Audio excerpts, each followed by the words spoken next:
Okay. Continue.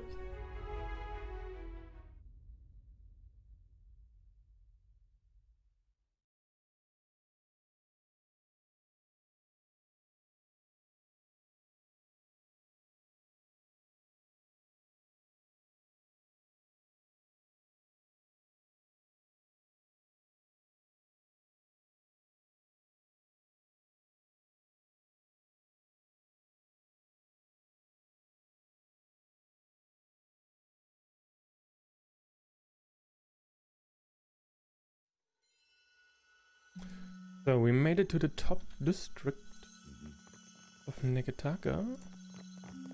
Now taking a look around before we enter the palace.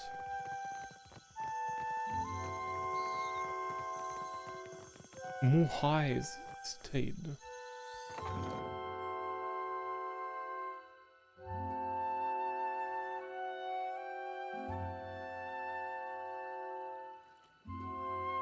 Each island in its miniature model has been carefully sculpted, lined with carved rings that indicate height.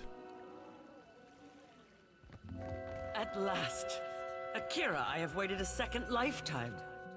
Uh-huh. There you are. The spirit tilts her head considering you. After a moment she reaches a hand towards you.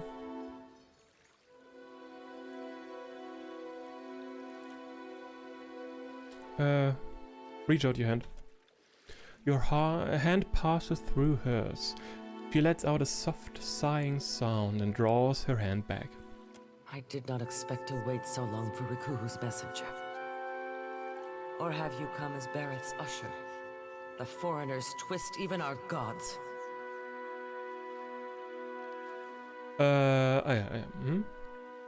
Should you not be a dwarf? I'm not the usher, I'm a watcher. Akira, I have not met one before. Nor will I again, I think. But you are here to take me away, are you not? Well, I refuse to go. Never will I move from this place until justice is done. She stamps her foot soundlessly. I follow Magrin's way. Yet sickness took me before my time. I died alone and without honors. It must be put right. My body cannot be left here to rot, forgotten. I feel it there like an itch. Who were you? I have been many things. And in performing my duties, I brought honor to my caste and to my kin. A sea captain, a great explorer, trusted advisor to the Queen herself. Now, that is before I left the sea for the mountains, to make maps and guide others. Chief Navigator, that is what I made of myself. Do you know where you are? I can see nothing in this place of death but distant lights. But I feel I must be close to where I died. I have not taken one step since the darkness came. What's the last thing you remember? The sickness. Days of it. Lying in my own filth as the disease withered me. I passed from wakefulness to sleep with every breath. But I knew it once when it was over. Is that why you haven't moved on? I could help you. Of course. Some kind of mistake was made, and now Magrin will put it right. I thank you. Please, search my home. My body cannot be far. All right. I'm also going to loot your home.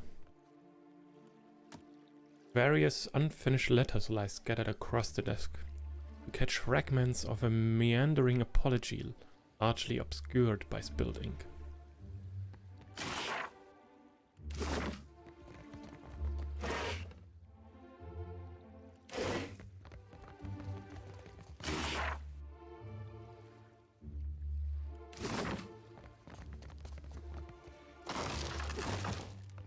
A doggo!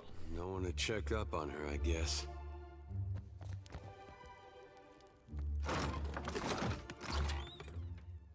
Mm-hmm.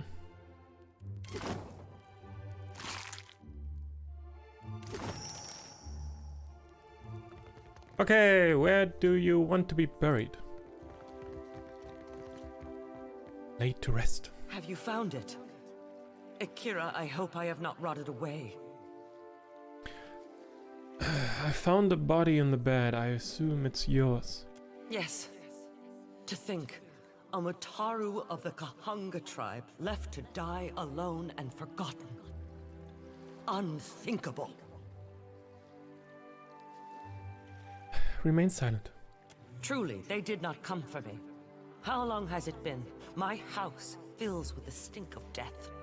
May it spread through all of Serpent's Crown. But no matter. Now you can make it right. Take my body to the Temple of Magrin in the Sacred Stair. There is a great fire there that burns eternally. Burn my body there, so that it may be dedicated to Magrin in death. I cannot pass from this life until all is in order. Okay.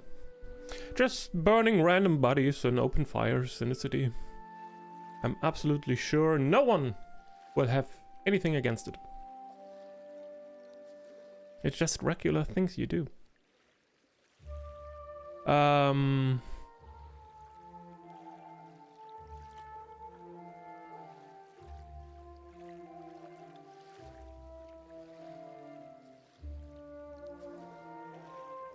How am I supposed to carry a body down to the temple without anybody noticing? Akira, wrap it in a sheet if you are worried. Magrin places such obstacles before us so that we may overcome them. To the temple. Lead on, my friend. Well...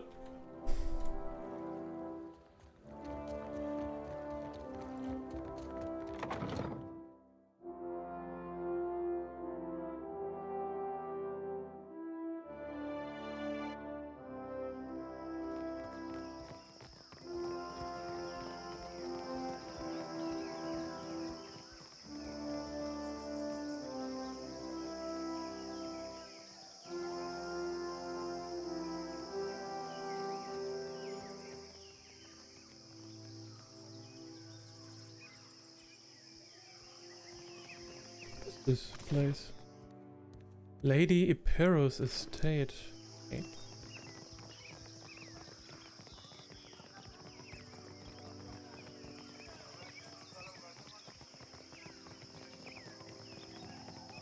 Hunter or prey?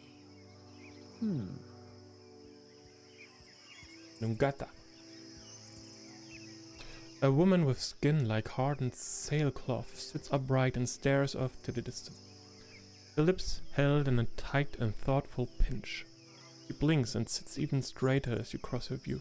So, it will be you, then. Her hand strays toward a sheath at her side, but she holds your gaze evenly.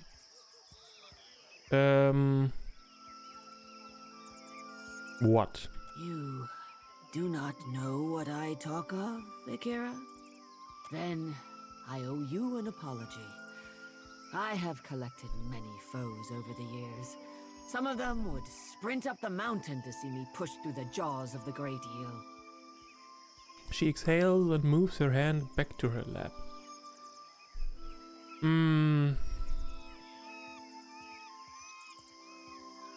Who are you? You do not recognize the great huntress of the archipelago? Ah, the candle of infamy burns too bright and too fast. As Nungata Whale Splitter, I cleared the jungles and seas alike of slippery creatures. I earned my foes later, when I hunted a deadlier prey. Invu! Hello there! Welcome! How are you doing? She winks.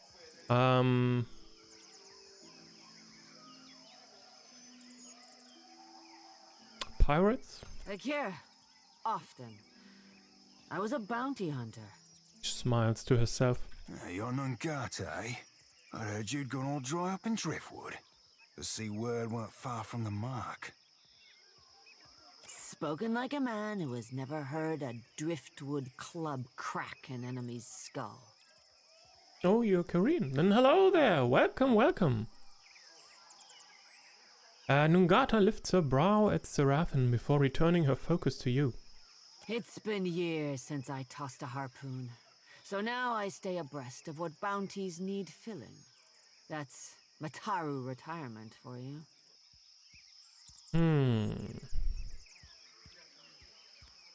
What bounties do you have available? Interested in taking up the trade, are we? Nungata thumbs her chin and smiles as she considers. I warn you that I deal in the heads of the exceptionally dangerous.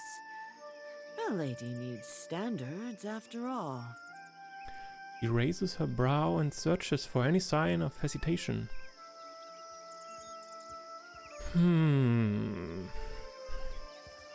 I can handle myself. Give me the details.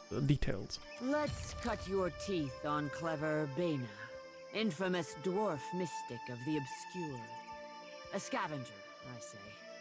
Picks off those who trust her for an evening, and then pockets their coin when she's bled them out. Bena was seen traveling on an island due southwest of Osongo. Before I go, I had some questions. Ask away, Hunter. Nungata opens her palm and leans forward. Ever miss the hunt? I miss traveling across the archipelago, answering to no one but my empty belly and purse. He grins out at the city and sighs. But this is a younger woman's game. Better that I step aside and make way for aspiring killers. Akira? Farewell. Okay. You seek companionship on your travels across the Deadfire? Why not take a little friend along? We have many animals on offer, all well-trained and eager for a new home. Let me see what you have. Akira, you are sure to find one that suits you. Bubble the Kid.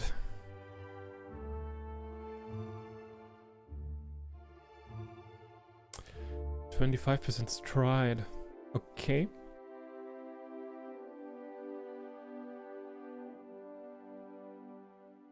Little piggies, okay. Interesting, and Nebula. Madhoft, hello there. Hello there. How are you doing? So, what else do we have here? Before we enter the palace, we check the rest of this district. There's Nitehi. We have talked to her before. Akira, we meet again. The Huana dignitary gives you a welcoming smile. Any ideas on retrieving the Harapo epic? There's always Facina, Alchemir's apprentice. No love lost there if whispers are true. He shrugs. Alchemir seems to enrage those of his inner circle, not excluding the imps. I had questions about the tablet. Akira, I say the relevance of the Harapo epic can't be overstated. It could prove a touchstone for the Huana. It could even... Sorry, you go ahead. Why is the tablet so important to you? It is important to all who call the Deadfire home. The epic is more valuable than I let on. Akira, that should be obvious. The Deadfire is a big place, and the tablet may speak of one small corner of it. Stories are also important to the Huana. Much of who we are is still missing. What could the epic tell you about the Huana? The story could speak to the values and beliefs of our ancestors. The language structure, narrative voice, and use of metaphor can tell us something about the time of its inscription. She touches her bottom lip and glances off to the distance. We could even... Oh, I've lost you, haven't I? Akira, I tend to go on. Did you know about the epic before it fell into Alchemy's hands? Akira, from the Journal of Rakua, an explorer who found the tablet on a remote island some 20 years ago. Unfortunately for Rakua, the most we found of her was her journal among the flotsam of a shipwreck. Why is the Royal Deadfire Company so interested in the tablet? They think the tablet can show them. Nete stops herself, weighing her words with care. It is nothing. Wontai needs money to compete with Valia. No doubt they have a buyer lined up as we speak. I cannot imagine a worse use for the Harapo epic. And I am sure the Rao Tai cannot imagine a better one. That's all I wanted to know. Akira, the pleasure is mine. Farewell.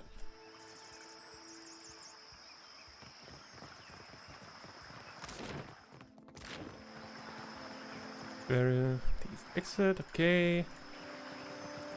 Something down here?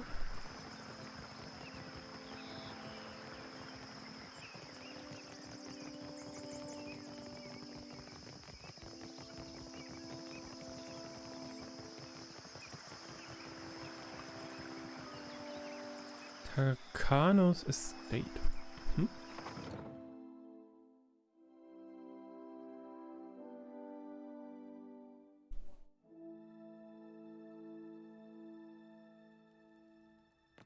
must be careful when sparring. See the scratches on the wood?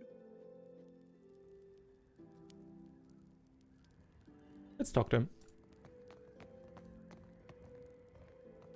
An older Mataru man stands ringed by younger Huana. Apprentices or pupils, it seems. His robes shimmer with quartz beading, and his perfume announces his presence from across the room. Yet beneath his finery he looks like a fighter gone to seed. Disused muscles flop from his arms, and flap pads him like so many layers of silk. He looks up and notices you. Greetings, and welcome to my home. He gestures to the lavish room, puffing his broad chest out a little more. For what do you come to my villa?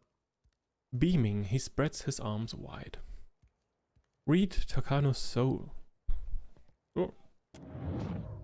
Your essence slips from your body, and Takano's soul enfolds yours like a warm, oily thing. As his fears and questions seeps into you, your perspective shifts to his. At first, you worried the savannah folk before you had been sent by the Valiant debt collectors. It would be a low trick, taking advantage of your famous hospitality, but then those Valiants are crafty. Perhaps if your villa were bigger, then they might know you are a man worthy of respect. At least you have the shell. You tuck it away not only for safekeeping, but also because you are a little ashamed of it. How could such a simple, ugly thing be sacred to a god? But it was a gift from the queen, and so you keep it. Your gaze strays to the wall. Yes, you must knock down that section there, install a wide, grand window, once you have the money. You retreat from Takano's soul to find him watching you with a placid smile. Farewell.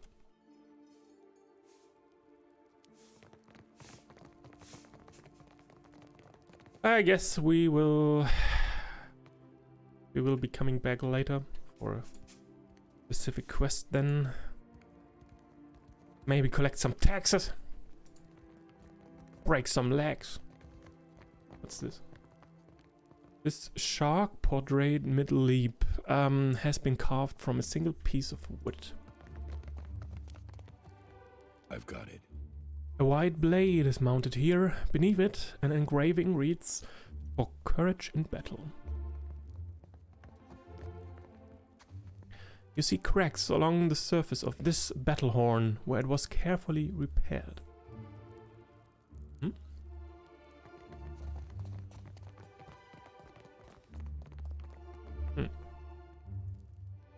Nah.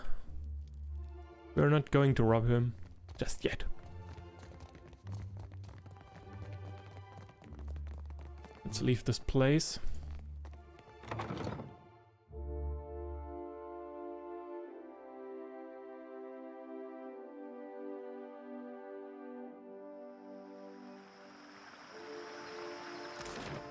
The gods want more for us than piracy, I say. Aye. More than farming, more than fishing, more than shaping the water even. Freebooting be the means, lad, not the ends. Una. Well, wait. I'm sure I have the perfect gemstone to match your eyes. Take a look. Show me what you have for sale. Uh-huh. Reflect spells. Interesting.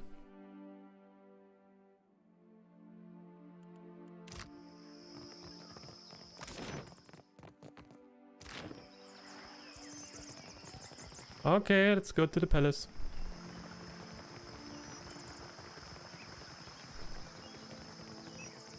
Hold a moment. You may visit the palace and its shrine, but be warned. The Queen meets with trading company vipers. Take care you are not bitten. I'll keep that in mind. They're in the throne room through the door behind me. If you should lose your way, follow the shouting. The guard gestures toward the door, dismissing you.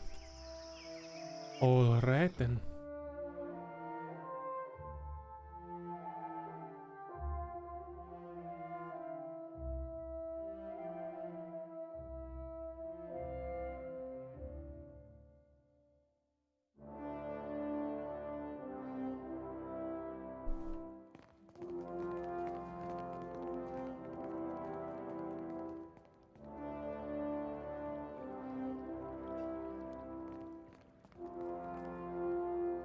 While I am flattered by the esteemed Hazanui's confidence, I must wonder how my people are meant to have destroyed an entire colony overnight. Valiant dignitary aims a withering look across the aisle. A middle-aged woman with a square jaw and tar-stained teeth meets it. You tell us. It's no coincidence that your outpost at Port Mage survived the recent storm. She pulls a slender pipe from her pocket, but at a look from the queen's attendants, she puts it away. You speak as if I could command the tides. While you are casting your blame in a wide net, why not look to our Kahanga allies? We do not share their talent for shaping water. A sizable or more standing by the throne takes a bold step forward and flares his nostrils at the assembled dignitaries. Hush falls over the room. I say our guest forgets himself. He clears his throat and sweeps his gaze from Nero to the rest of the room. Brother, stand down. Up to this point, the queen has studied the proceedings with an even expression. She half rises from her throne as she fixates on Prince Aruihi. You are the one who mistakes my throne room for a sparring arena. I say this is beneath us. Aruihi lowers his head. The queen slowly centers her gaze on you and leaves it there. An interesting visitor in difficult times. You cannot be here to deliver a favorable omen. Though her mouth doesn't move, Onikazu's voice comes to you like an insistent memory nestled among your surface thoughts. Say nothing. Her brow furrows and she shakes her head. This one is a watcher blessed by Tangaloa. I suspect that many of our questions about Hasongo will soon be answered. The queen's voice fills the expansive throne room, leaving you with a hushed silence to fill. Hasongo.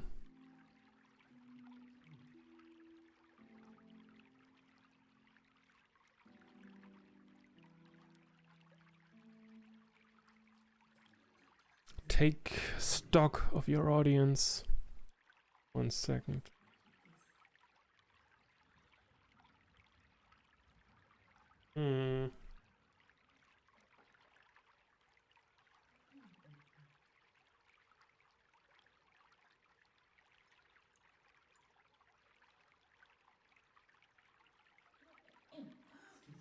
Yeah, let's take this one. Take stock of your audience. The Valiant Nero projects affluence with his fine garb and gems. Haru, the Roatayan Hazanui, stands rigidly, watching the assembly through slitted eyes. She seems like someone who rarely leaves her back to a door. Onikaza, the Wana Queen, is all ease and comfort, though something in her bearing speaks of quiet, measured intensity. Her brother, standing away from proceedings, cannot hide a satisfied grin. The chaos of the hall appeals to him. Sorry, what's Hasongo? One of our busiest ports. Much of the food we send to Rawatai passes through Hasongo. She glowers, fidgeting for her pipe again. I take it from your question that you are not here to enlighten us about Hasongo. Her irritation turns briefly to the Queen. The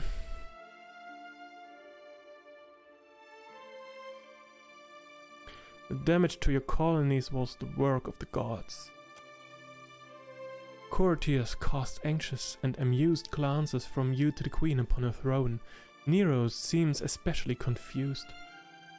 Hazanui Karu, however, regards you with a cold appraisal. I know this one. His parlor tricks frightened 10 years of every sailor in Queen's birth. Raising her hand for silence, Onikaza looks to her brother. He approaches and they exchange a few words, too quietly to hear. He lifts her gaze to you once more. We assembled to discuss the darkening of Hasongo, one of Rawatai's colonies. Watcher, it seems you have the floor. She opens her palm and waits.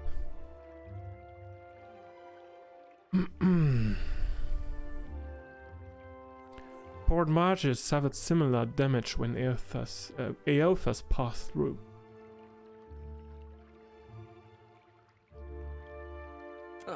What sailor's tale is this? He snorts. There's no sane explanation for what's been happening. You keep waiting for one, it'll be too late. Does tilling the soils of the Eastern Reach drive all men mad? You sound as crazy as the Dawnstar Dreamers. He looks at Adair the way one would look at an especially rabid but fascinating animal. Have you not heard the rumors, Karu? An Adra Colossus marching across the sea. Sailor tales, but credible ones. Nero crosses his arms, looking distinctly uncomfortable. Gantanichese. I'm acquainted with the Watcher of Cadnua from my assignments in Defiance Bay and Twin Elms. Diverus? It explains the colorful nature of your reports. I have seen things with him that are not even told in the most outlandish of sailors' tales.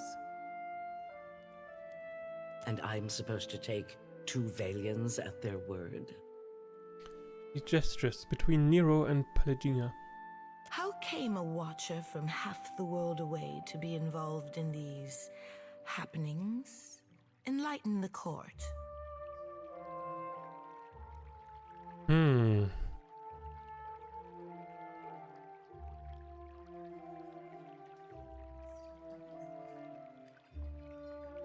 Varaf herself sent me to track down Eothas.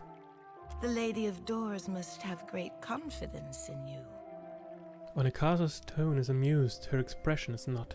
Tracking down a god who stands as tall as a mountain, a fisherman with poor eyesight could do this. My priests will trip over their feet to interpret his divine plan. Watcher, can you cut through the din and tell for what he comes to the Deadfire?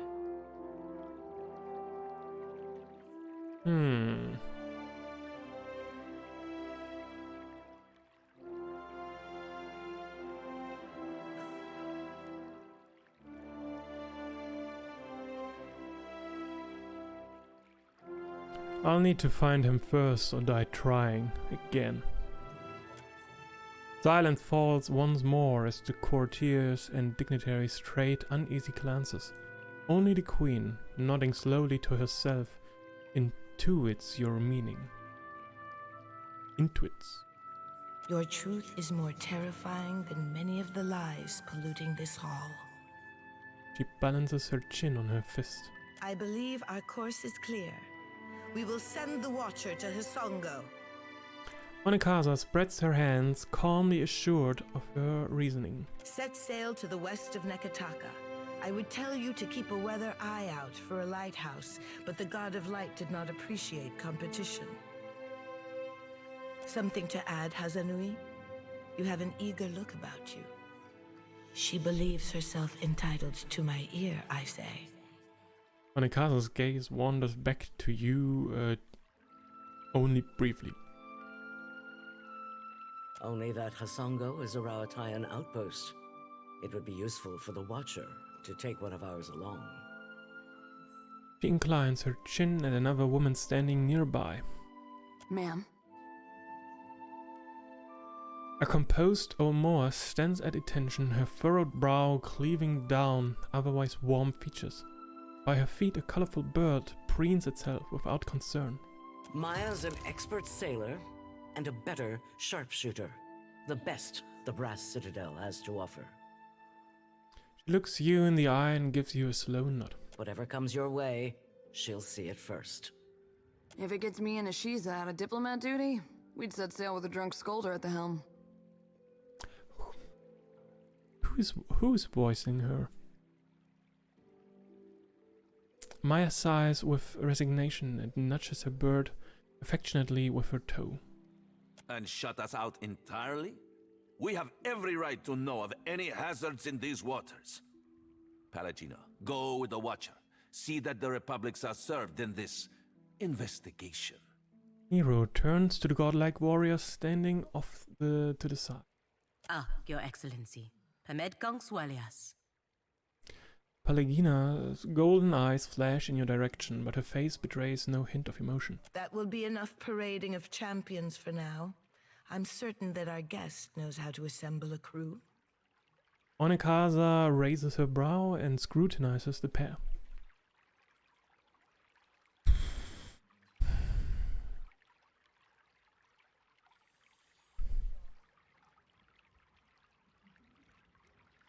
Can't I take both? I need all the help I can get. Akira, if you can stand the chattering of unlike minds on your ship, that is your prerogative. Onekaza blinks with amusement as she takes note of the look that Maya and Palagina exchange. Oh, good thing I'm already accustomed to cramped quarters and temperamental birds. He winks at Palagina.